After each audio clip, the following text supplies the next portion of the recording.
সকলকে অভিনন্দন। Very recent যে কন্ডাক্টেড পিএসসি এক্সাম, তার 16-17 মিলিয়ে মোট 4টে পার্টে এক্সাম হয়েছে, 4টে হাফ হয়েছে। তো এই 4টে হাফে আমরা যদি কন্টিনিউয়াসলি দেখতে চাই তাহলে মোট 400 নম্বরের পরীক্ষা।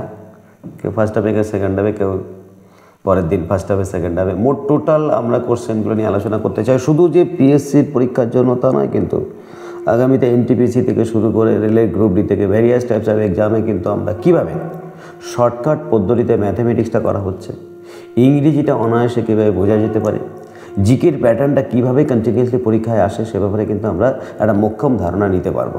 So that continue the video এবং গো থ্রু কন্টিনিউয়াসলি।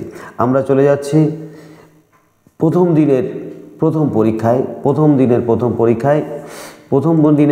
পরীক্ষায় প্রথম যে প্রশ্নটা আমরা দেখতে পাচ্ছি, the customs were searching dash drugs at the airport. এই সার্চিং মতলব সার্চিং ফর সামথিং, সুতরাং উত্তর হবে for. Is that the correct preposition in the following sentence? এই ফলোয়িং সেন্টেন্সের মধ্যে আমরা কারেক্ট প্রিপোজিশনটা চাই। তাহলে আমরা জানি যে এটা মুখস্থ হোনা চাই। হি অ্যাক্সিডেড ড্যাশ মাই রিকোয়েস্ট, সে আমার রিকোয়েস্টে সম্মতি প্রদান করলো। সো দ্যাট আমরা জানি অ্যাক্সিড সবসময় কিন্তু টুকে বহন করে, অর্থাৎ accede to and accede two.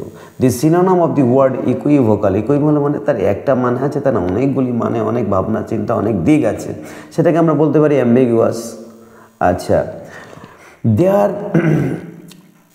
R man of like build and stature, অর্থাৎ দেখা যাচ্ছে যে এখানে they are men of like build and stature, অর্থাৎ লাইক বিল্ড মানে কি, লাইকটা এখানে কি সিমিলারিটি বোঝাচ্ছে। সিমিলারিটি মানে পরস্পরের মধ্যে মিল বোঝাচ্ছে, দোষগুণ অবস্থা বোঝাচ্ছে। সুতরাং এটা একটা adjective. He could not dash to see his brother in any kind of distress. He could not dash মানে কি, অবশ্যই কুডের পরে যদি আমরা নট এলি এবং সেক্ষেত্রে অবশ্যই ভার্বের পূরণ, তাহলে কি কুড নট বোর, সে কিন্তু নিজেকে বোর ফিল করছে না। নেক্সট চলে আসি পরবর্তী কোশ্চেনে, চলে যায় ডান দিকে, অর্থাৎ 6 দাগে। আইসক্রিম, আই লাইক আইসক্রিম, আমি আইসক্রিম পছন্দ করি, সুতরাং আমি এটা খেতে চাই। সো আই ডু, আমি খেতে চাই। বেশ, dash a dash of wolves, herd মানে কি, হার্ড অফ ক্যাটেল, নিরীহ পশুপাশ। কলোনি মানে কি, সাধারণত কোনো অন্য ধরনের কোনো ছোটো ছোটো জীবজন্তুর গ্রুপকে বোঝায়। ড্রপ মানে সাধারণত গৃহপালিত পশু বা আছে। হিংস্র প্রাণী মানে pack of wolves, pack of jackals, various types of হিংস্র ধরনের প্রাণীকে আমরা প্যাক বোঝাই। Come and meet me in my office, আমি দীনেশ ঠাকুর, আমার সঙ্গে দেখা করো অফিসে। তাহলে আমি দীনেশ ঠাকুরের পরিবর্তে কী লিখলাম, মি লিখলাম। তাহলে কি এটা একটা, অর্থাৎ পরিবর্ত অফ নাউন তাই প্রোনাউন। আচ্ছা, নেক্সট চলে যাই পরবর্তী কোশ্চেনে। দি ফেমিনিন জেন্ডার অফ ড্রোন মানে কি, আকাশে উড়ে বেড়াচ্ছে। সাধারণত ড্রোনটা হচ্ছে পুরুষ মৌমাছি, এর পরিবর্তে কুইন হওয়া দরকার ছিল, কুইন হওয়া দরকার ছিল, কিন্তু কি করব, হলো না। এই কুইনটা যদি হলো না তো কি হবে, তো কই বাদ নেই, আমাদের এবার করতে হবে। আমরা কি এখানে পাচ্ছি বি মানে মৌমাছি, চালিয়ে যাই মৌমাছি, ব্যাস। নেক্সট চলে আসি, replace the underline portion with an idiom from the list provided below. অর্থাৎ এখানে যে আন্ডারলাইন করা আছে, রিফিউজ টু ইয়েল্ড, আমি আত্মসমর্পণ করতে চাই না, আমি এটাকে, তো দেখি ভাবনা তো সেই সেন্টেন্সের মধ্যে থেকেই আসবে না। I begged him to reconsider his decision but he refused to yield, কিন্তু সে এটা মেনে নিল না। এই যে না মেনে নেওয়া, সেটাকেই বলছে put his foot down। Next আমরা চলে যাব পরবর্তী স্টেপে, অর্থাৎ পরবর্তী পেজে চলে যাই। পরবর্তী পেজে আমরা যখন যাচ্ছি তখন দেখে নিচ্ছি কি না, 11 দাগে কি না, এখানে বলছে প্যাসিভ ভয়েস। আমি তোমাদের একটা কথা বলি, সেটা হচ্ছে এই যে প্রথমে হচ্ছে পার্ট অফ স্পিচ পি, তারপর হচ্ছে টেন্স টি, তারপর হচ্ছে ভয়েস চেঞ্জ ভি, তারপর হচ্ছে প্রিপোজিশন, তারপর হচ্ছে ন্যারেশন। ইংরেজির এই পঞ্চপাণ্ডব পাইলে কভার করনা চাহিয়ে। এই পঞ্চপাণ্ডব যদি কেউ কভার করতে পারে, ইংরেজিতে তাকে আটকানো যাবে না। এইটাকে আগে কমপ্লিট করো, তাহলে দেখবে প্রত্যেকটি ইংরেজি করার সময় না ভিতরে একটা রেসপন্স, একটা শুধু যে চাকরির জন্য করবে তা না, ইংরেজিটি আগামীতে ইংরেজি ছাড়া কিছু চলবে না, ইংরেজিটা শিখতে হবে। The mason is building the wall, mason রাজমিস্ত্রি ওয়াল তৈরি করছে, তাহলে কি এখানে কর্তা ম্যাসন আর কর্ম ওয়াল উল্টে যাবে, তাহলে the wall is being build by the mason, উত্তর হবে এ, উত্তর হবে এ, উত্তর হবে এ। চলে যাই আমরা 12 দাগে। 12 দাগে কি আছে? The antonym of the magnanimous, মানে হচ্ছে যে ধরুন সাধারণত অ্যান্টোনিমটা কি, ম্যাগনানিমাস সাধারণত সকলের সঙ্গে মিশলো এবং শান্তিপূর্ণভাবে থাকলো, কিন্তু এখানে তার উল্টো চেয়েছে, তাহলে উত্তর কী হবে? সেলফিশ। হি রিপ্লাইড দ্যাট, কি রিপ্লাইড? হি ওয়ার্কড হোয়েনএভার হি লাইকড, হোয়েনএভার হি লাইকড, এই দুটোই তো অতীতকালে রয়েছে, আবার তার সঙ্গে হোয়েনএভারটাও যুক্ত হয়েছে। দিস ইজ অ্যান, কি কী হবে? এ অথবা অ্যান দিয়েছে, মানে সেটা কী ধরনের সেন্টেন্স হবে? যুক্ত হয়েছে হোয়েনএভার দিয়ে, হোয়েনএভার যুক্ত হওয়া মানেই বুঝতে হবে সেন্টেন্সটা কি। হি replied that he worked whenever he liked, অর্থাৎ এটা হবে কি একটা কমপ্লেক্স সেন্টেন্স। নেক্সট চলে যায় আমরা 14 দাগে। দি বিল্ডিং ওয়াজ ডেমোলিশড লাস্ট ইয়ার, দি বিল্ডিং ওয়াজ ডেমোলিশড লাস্ট ইয়ার, দি বিল্ডিং ওয়াজ ডেমোলিশড লাস্ট ইয়ার, অর্থাৎ আমরা দেখলাম বিল্ডিংটাকে ভেঙে দেওয়া হয়েছিল। এই ভেঙে দেওয়ার ইংরেজিটা কি আমাদের সেটা কিন্তু দেখতে হবে। এই ভেঙে দেওয়ার ইংরেজির নাম হচ্ছে পুল ডাউন, উত্তর হবে পুল ডাউন, অর্থাৎ যেহেতু ওটা অতীতকালে আছে এটাও অতীতকালে হবে। আমরা চলে আসি পরবর্তী কোশ্চেনে, আমরা চলে যাই পরবর্তী কোশ্চেনে। Replace the underlined verb with the appropriate phrasal verb from those given below. এখানে কিন্তু আমাকে দেখতে হবে এই কি না, the plan is not succeed, প্ল্যানটা কিন্তু এগোচ্ছে না। সাকসিড মানে এখানে কিন্তু সাকসেসফুল পাওয়া, পরীক্ষায় ভালো রেজাল্ট করা নাকি, প্ল্যানটা এগোচ্ছে না, অর্থাৎ তার অগ্রগতি ঘটছে না। এই অগ্রগতি ঘটছে না ব্যাপারটা আমাদের কিসের মাধ্যমে দেখতে হবে না, কি সাধারণত অগ্রগতি কথাটাকে আমরা কি বলি, কাম অন হয়, তবে come along the is the best, come along is the best. Next চলে আসি পরবর্তী আলোচনায়, আমরা চলে যাচ্ছি change the voice, voice change করতে হবে।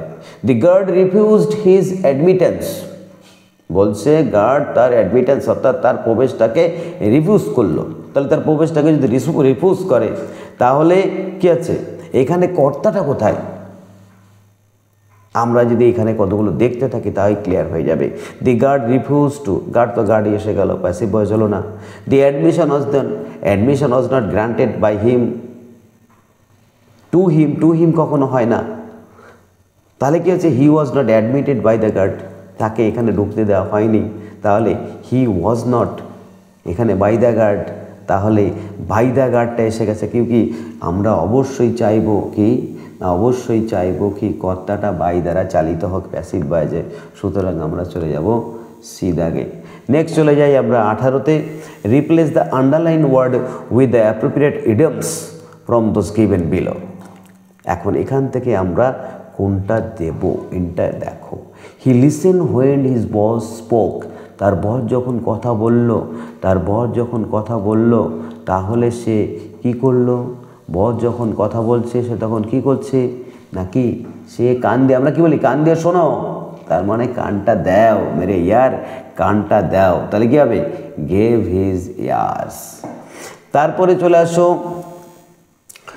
অ্যান অপথ্যালমোলজিস্ট, অপথ্যালমিক বুঝেই বুঝতো, অপথ্যালমিক কিছু হয় অপথ্যালিন, অপটিক অপটিক অপটিক অপথ্যালমিক, ব্যাস হো গিয়া। আমরা চোখের চশমা লাগাতে কোথায় যাই? যে কোনো অপটিক্সে যাই, তাই disease of the I, disease of the I, এটার সঙ্গে লাইফ সায়েন্সটাও কিছুটা রিলেটেড আছে। নেক্সট আমরা চলে যাব, ও বাবা এদিকে 15 দাগটা দেখা হয়নি। Change the following sentence into an affirmative one. The story is incomplete. The story is incomplete. The story is incomplete. তাহলে the story is incomplete, স্টোরিটা কিন্তু কমপ্লিট হয়নি। তাহলে এটাকে যদি আমরা অ্যাফার্মেটিভ আনতে চাই তাহলে কি করতে হবে?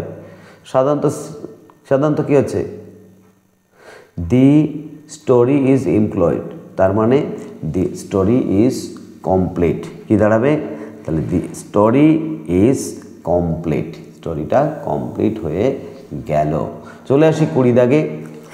20 দাগে আমরা কি করব, 20 দাগে আমরা চলে যাই, a man dash leave dash satisfactory dash he does at present dash half his present income.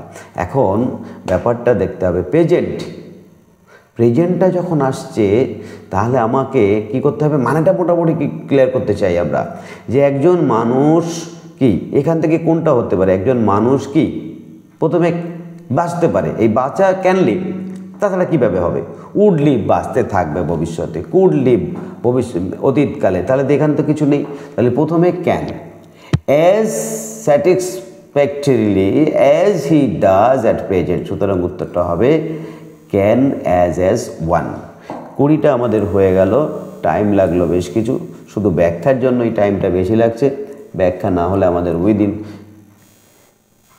Sometimes আমরা কমপ্লিট করতে পারতাম। 21 দাগে, he got himself into the trouble by interfering in his neighbours affairs.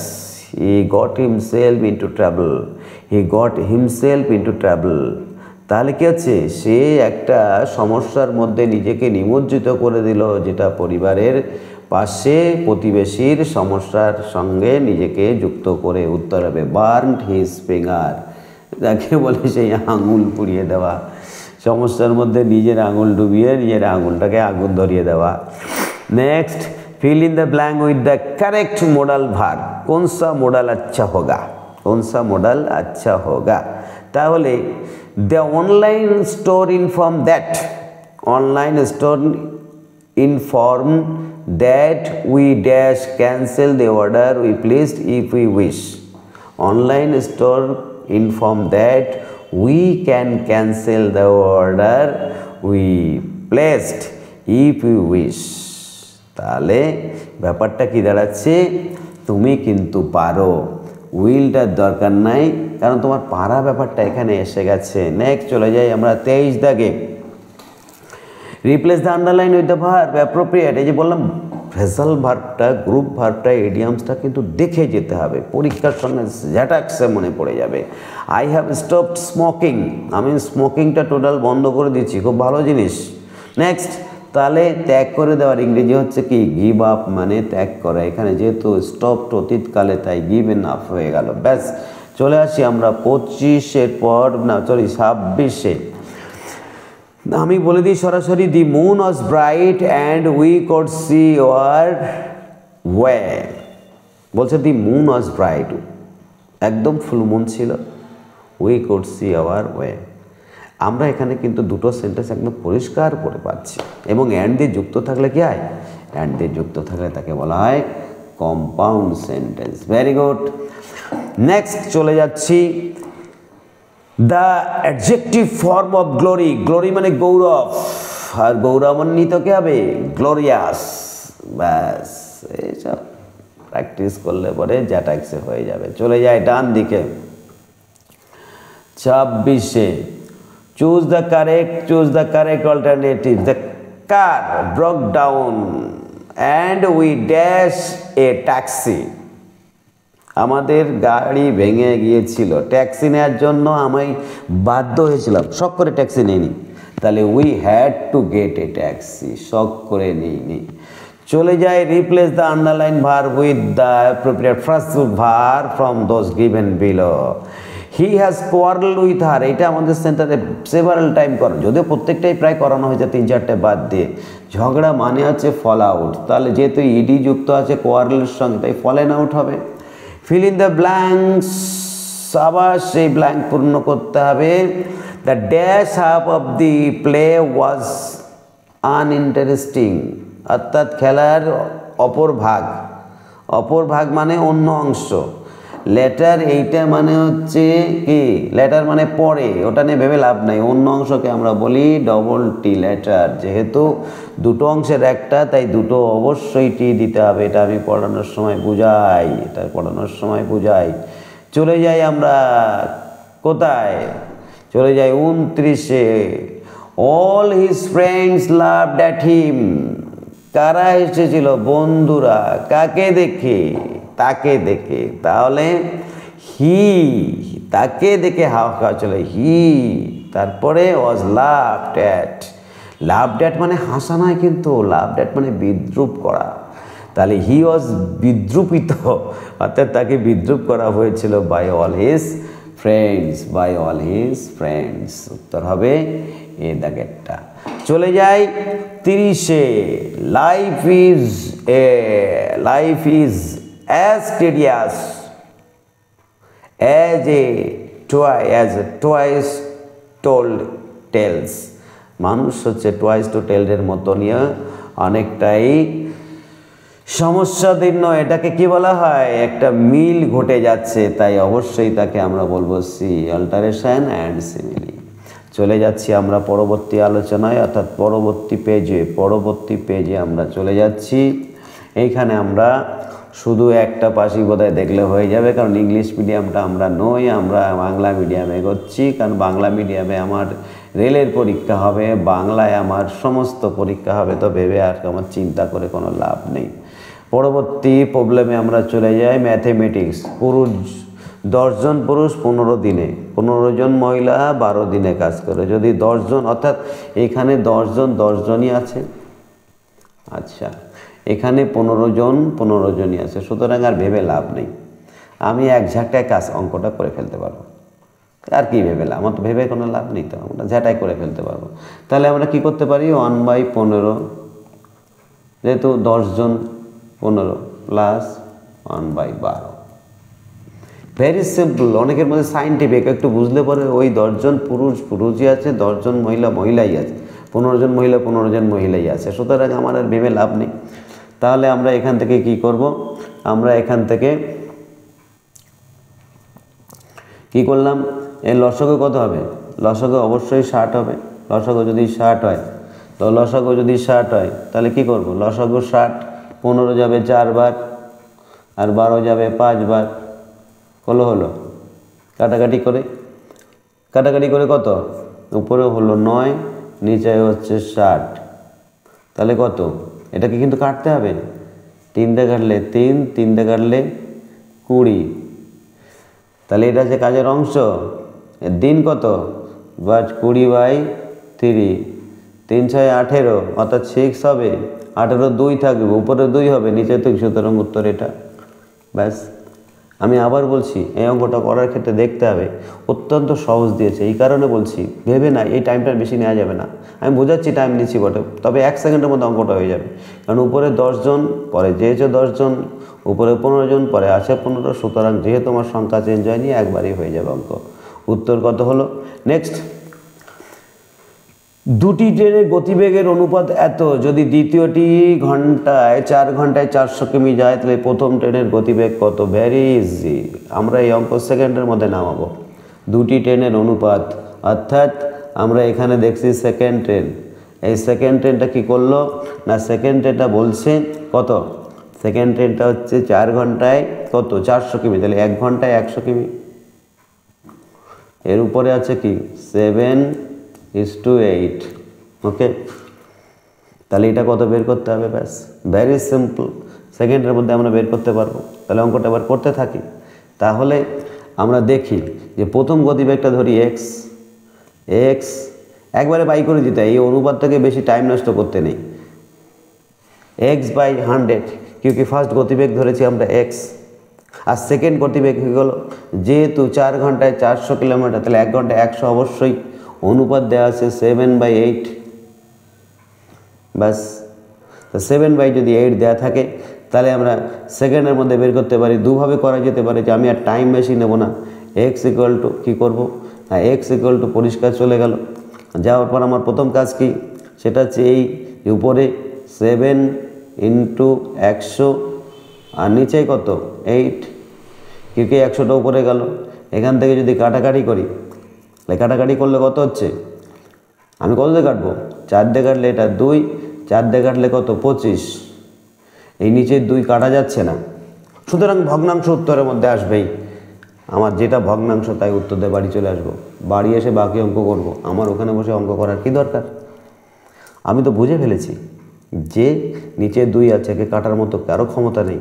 একটা ভগ্নাংশ বেরোবে, ভগ্নাংশ দিয়ে একটাই উত্তর আছে, টাইমটা এখানেই বাঁচাবো আমি। চলে যাও, রাজাজি বাঘাত রাঘাতি, উত্তর হবে, উত্তর কোথায়? উত্তরাখণ্ড। চলে যাও তারপরে দুটি মৌলিক সংখ্যা, কোনো দুটি মৌলিক সংখ্যা দিয়ে এতকে ভাগ করলে প্রতি ক্ষেত্রে ভাগশেষ 3 থাকবে। পরিষ্কার বুঝতে হবে যে এতকে ভাগ করলে 3 থাকবে, মৌলিক সংখ্যা হোনা চাইয়ে। দেখো এই দুটো যোগ করে কত হচ্ছে? 4, আর মাঝখানে কত? 4, 4 4 বিয়োগ করে 0, তার মানে এই অবশ্যই 11 দ্বারা বিভাজ্য হবে। তাই 3 অবশিষ্ট কোনোভাবেই থাকবে না, সুতরাং এইটা উত্তর হবে না। লাল দিয়ে কেটে দিই, এটা উত্তর হবে না, এটা উত্তর হবে না। উত্তর এই দুটোর মধ্যে হবে। এই দুটোর মধ্যে যদি উত্তর হয় তাহলে কোনটা হবে? দেখতে হবে যে 5 এমন একটা জিনিস যাতে ভাগ করলে লাস্টে 5 অথবা 0, আর যদি 0টা চলে যায় তাহলে 3 অবশিষ্ট আছে। সুতরাং উত্তর হবে কোনটা? উত্তর কোনটা হবে? উত্তর হবে এইটা। বুদ্ধিটা মাথায় কাজ করতে হবে। আমি ব্যাখ্যাকে আবার দেবো না? লাগবে না, একবারই শুনে নাও, দ্বিতীয়বার তুমি নিজে শুনে নিতে পারবে, অসুবিধা কী আছে? চলে যাচ্ছি পরবর্তী কোশ্চেন আমরা চলে যাই। পরবর্তী কোশ্চেন আমরা যাচ্ছি। পরবর্তী কোশ্চেন আমরা যাব। অঙ্কগুলো করার সময় অবশ্যই মাথায় রাখতে হবে যত শর্টকাট সিস্টেমে করা যায়। কোন বৃহত্তম সংখ্যাকে দিয়ে একে একে ভাগ করলে প্রতি ক্ষেত্রে ভাগশেষ 12 থাকতে হবে। প্রতি ক্ষেত্রে ভাগশেষ 12 থাকবে, প্রতি ক্ষেত্রে ভাগশেষ 12 থাকবে। আমরা কিন্তু এইটা সেকেন্ডের মধ্যে নামিয়ে দিতে পারবো। আমি আশা করি তোমরা এই অঙ্কটা পারবে। 12 বিয়োগ করবে, প্রত্যেকটা থেকে 12 বিয়োগ করবে এবং ডিফারেন্সগুলির মধ্যে করবে, তোমরা অনায়াসেই এই অঙ্কটা করতে পারবে। সুতরাং এই অঙ্ক নিয়ে আমি টাইম নষ্ট করতে চাই না, কারণ অনেকটা টাইম লাগবে এটা করতে গিয়ে। আমি চাইছি কিছু কিছু অঙ্ক তোমরা নিজেরাই করতে পারো। আমি শুধু তোমাদের সিস্টেমটা শিখিয়ে দিই, সেটা হচ্ছে যে কোন বৃহত্তম সংখ্যা দিয়ে এত এতকে ভাগ করলে প্রতি ক্ষেত্রে ভাগশেষ থাকবে 12। এই 12 পাইলে হটানা চাইয়ে। এই 12 প্রত্যেকটা সংখ্যা থেকে 12 মাইনাস করব, 1858কে 12 মাইনাস করব। আবার ঠিক একইভাবে 27 64 থেকে 12 মাইনাস করব, করার পর যারা থাকবে তাদের ডিফারেন্স বের করব। ব্যাস, বা এদের সরাসরি ডিফারেন্স বের করলেও হতো। এদের সরাসরি ডিফারেন্স, কারণ 12 যখন প্রত্যেকটা থেকে বাদ যাচ্ছে, এ থেকেও ডিফারেন্স বের করলে হলো। ভিডিওটা অনেকটা বড় হয়ে যাবে, তাই আমি তাড়াতাড়ি শেষ করছি। নিম্নলিখিতের মধ্যে কোনটি আন্দামান নিকোবর? অবশ্যই আন্দামান নিকোবরের, তার নাম হচ্ছে মাউন্ট স্যাডেল। অর্থাৎ মাউন্ট স্যাডেল 9টা ও 10টার মধ্যে কখন দুটি কাঁটা মিলিত হবে? ভেরি ভেরি ইম্পর্টেন্ট অঙ্ক। 9টা ও 10টার মধ্যে কখন দুটি কাঁটা মিলিত হবে? আরে বাবা, 9টা থেকে 10টার মধ্যে মিলিত হবে, তো 9-এর পরেই মিলিত হবে। 10 কি আমার থেকে কাজ করতে হচ্ছে, সুতরাং আমি সব বাকিটা নিয়ে ভেবে লাভ নেই। তাহলে কি দাঁড়াচ্ছে? কিচ্ছু না। কি করতে হবে? 9-এর সঙ্গে একটা সংখ্যা শিখিয়ে দিই আমি, তার নাম হচ্ছে 60/11। কি বললাম? 60/11। মনে করো, জোরসে বলো, ক্যা হ্যায়? 60/11। এই 60/11টা খুব মূল্যবান একটা সংখ্যা, আমি জানিয়ে দিলাম। ব্যাস, এই 60/11 পেয়ে গেলাম। তো এবার এই 60/11 দিয়েই আমি অঙ্কটা কমপ্লিট করে ফেলতে পারবো। উপরে কি হলো? এই 11 দিয়ে, তাহলে আমাকে পরিষ্কার বুঝতে পারছি এ হবে না, এ হবে না, এদের মধ্যে দুজনের একজন হবে। কি হবে? না, এই 6 নং কত? 54। 6 নং 54। একদম। একে ভাগ করব। একে যদি ভাগ করি তাহলে কত? 4, 4 11 44। থাকলো কত? 10। এবার 11 দিয়ে 0টা কেটে আনলাম, তো 100 হলো। 9 11 99। তাহলে বুঝতে পারলাম 49 উত্তর। বাকি অঙ্ক বাড়িতে গিয়ে করবে। তবে এই যে 60/11 কোথায় পেলাম, এটা যখন আমি ঘড়ির অঙ্ক করাবো তখন তোমরা বুঝে নিতে পারবে। কোনো মূলধন 12 বছরের দ্বিগুণ হলে বার্ষিক সরল সুদের হার কত? আমি এই অঙ্ক করার ক্ষেত্রে বলি, কোনো কিছু ভাবতেই হবে না এই অঙ্ক করার সময়, কিচ্ছু ভাবার দরকার নেই। দ্বিগুণ মানে 100 টাকা সুদ। আরে বাবা, আমি তোমাকে 100 টাকা দিলাম, তুমি আমাকে দ্বিগুণ দিলে। দ্বিগুণ দিলে মানে কি? 200 টাকা দিলে। তাহলে দ্বিগুণ দেওয়া মানে 200 টাকা তুমি আমাকে দিলে, কিন্তু 100 টাকা তো আমার ছিল না। তাহলে কি সুদের পরিমাণ কত হলো? 100। এই 100কে 12 দিয়ে ভাগ করবো, উত্তর মিল যায়গা। ওকে, উত্তর हो गया। তাহলে কি যদি বলে যে 4 গুণ হতো তাহলে 300 টাকা, পার্সেন্টেজ দিয়ে ভাগ করতাম। যদি 5 গুণ হতো 400 টাকা। সুতরাং যে কয় গুণ হোক না কেন আমার আসলটা 100 বাদ যাবে, আর বাকিটা হচ্ছে পরিষ্কার সুদ হয়ে দাঁড়াবে। তাহলে এখানে যেহেতু দুগুণ হয়েছে, আমার সুদের পরিমাণ কত? 100। কিচ্ছু না, শুধু কাটাকাটি করতে হবে। 4 দিয়ে কাটলে কত? 3, 4 দিয়ে কাটলে 25। তাহলে 3 নিচেই আছে, কোনটার মধ্যে আছে দেখি, কটায় 3 আছে নিচে? একটা 3 আছে নিচে। আমার আর অঙ্ক করে লাভ নেই, এখানেই টাইমটা বাঁচাবো আমি, কারণ এর মধ্যেই তো উত্তর আছে। আমি ফালতু টাইম ওয়েস্ট করতে যাব কেন? আমি ভাগ করে দেখতে যাব না, বাড়ি এসে ভাগ করে দেখব, কারণ ওখানে আমার সময় বাঁচাতে হবে, ওখানে আমার সময় বাঁচাতে হবে। পড়ে যাচ্ছি আমরা পরবর্তী অঙ্কে, চলে যাচ্ছি আমরা পরবর্তী প্রবলেমে। পরবর্তী প্রবলেমে আমরা চলে যাচ্ছি। ব্যাস, পরবর্তী প্রবলেমের মধ্যে কি গিয়ে দাঁড়ালো? সেটা হচ্ছে এই যে একটি মোটর গাড়ি 70 কিলোমিটার বেগে যাত্রা শুরু করে, প্রতি 2 ঘন্টা অন্তর তার গতিবেগ 10 কিলোমিটার, 2 ঘন্টা অন্তর অন্তর 10 কিলোমিটার চলে গেল, এবং মোটর গাড়িতে কত 345 কিমি রাস্তা অতিক্রম করতে কত সময় নেবে? মাথায় রাখতে হবে কিছু অঙ্ক আছে, সেগুলো অঙ্ক করলে হবে না। আমি আবার বলেছি যে এই যে চাকরি পরীক্ষায় যে অঙ্ক আছে, কী একটা অঙ্ক বলো, কি অঙ্ক? সবাই জানে আমাদের স্টুডেন্ট, আমি এটাকে বলি গল্প। এর একটাও অঙ্ক না, সবই গল্প।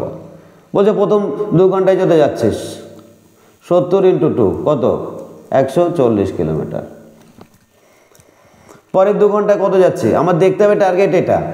পরের 2 ঘন্টায় 80 করে 2 দিয়ে গুণ করো, কত হলো? 160। তাহলে কত হলো? 300 যাওয়া কমপ্লিট। আমার সামনে 45 কিলোমিটার খোলা আছে। কত?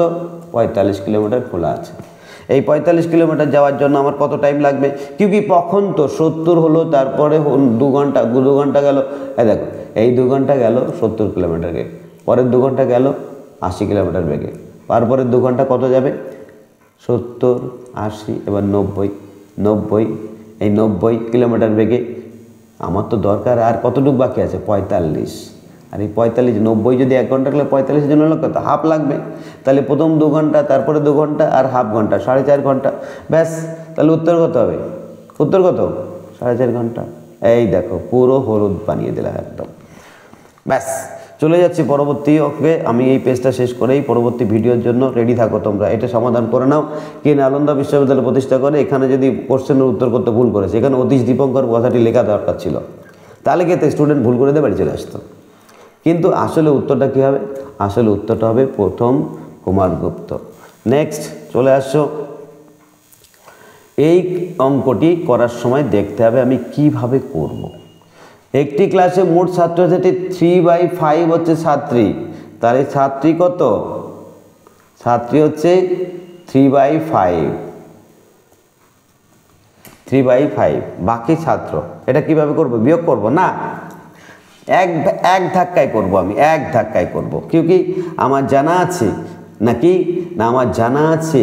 এইটা কিন্তু এইভাবে করতে হয়। এই অঙ্ক করার সময় কিন্তু খেয়াল রাখতে হবে, এই অঙ্ক করার সময় দুটো দিকে দুটো ডাইমেনশন করে ফেলতে হয়। একদিকে হচ্ছে আমার কি? একদিকে হচ্ছে আমার ছাত্রী সংখ্যা কত না? 3/5, আর একদিকে এদিকে হলো ছাত্রী। ছাত্রী 3/5, ছাত্রী হচ্ছে 3/5, আর ছাত্র কত? 5 থেকে 3 বিয়োগ করব 2/5, কত? 5 থেকে 3 বিয়োগ করব 2/5। ব্যাস, একদিকে ছাত্র, একদিকে ছাত্র, এদিকে কি আছে? ছাত্র।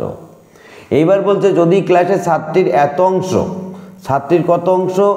এত, অর্থাৎ 9/7, এবং ছাত্রের 1/4 অংশ অনুপস্থিত থাকে, তবে ছাত্রছাত্রীর কত শতাংশ উপস্থিত? আমার অনুপস্থিত নিয়ে ভেবে লাভ नहीं, क्योंकि मुझे उपस्थित प्रेजेंट स्टूडेंट चाहिए।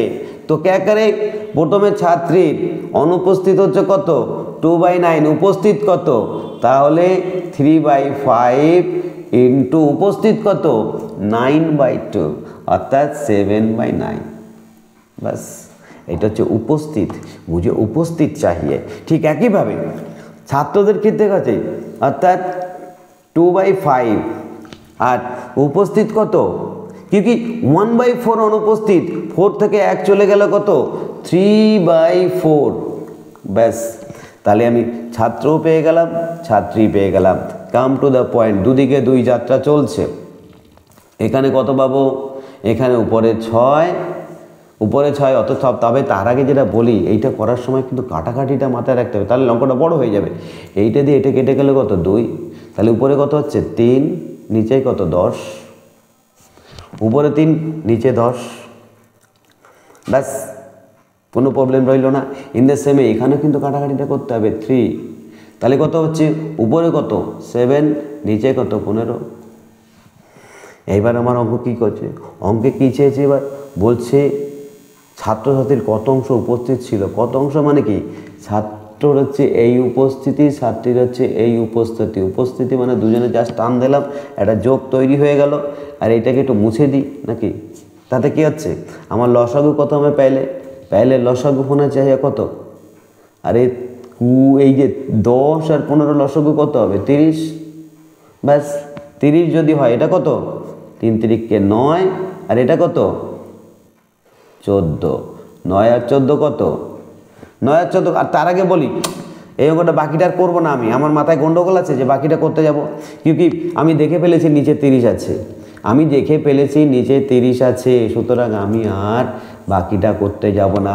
বাকিটা করার জন্য তোমাদের বাড়িতে সময় আছে, করে নিও, ঠিক আছে। এইবারে আমি চলে যাচ্ছি, মধ্যযুগে কোন শাসক বাজারদের নিয়ন্ত্রণ করেছিলেন, এটা আমি অলরেডি জানিয়েছি, আলাউদ্দিন। আর আমরা এই পেজের মধ্যে সমাধান করছি। 30 মিনিট হয়ে গেছে, পরবর্তীগুলো কিছু সময়ের মধ্যে আমি আবার দিচ্ছি। সবাই ভালো থেকো, সাবস্ক্রাইব করো। ছোটো ছোটো ছোটো ছোটো ছোটো জিনিসগুলোকে কিন্তু কভার করতে হবে, তাহলেই কিন্তু তুমি চাকরি পরীক্ষায় দেখবে অনেকের থেকে অনেকটা এগিয়ে যাবে। সাবস্ক্রাইব করো প্লিজ, এবং আমার সঙ্গে এগোতে থাকো। পড়াশোনা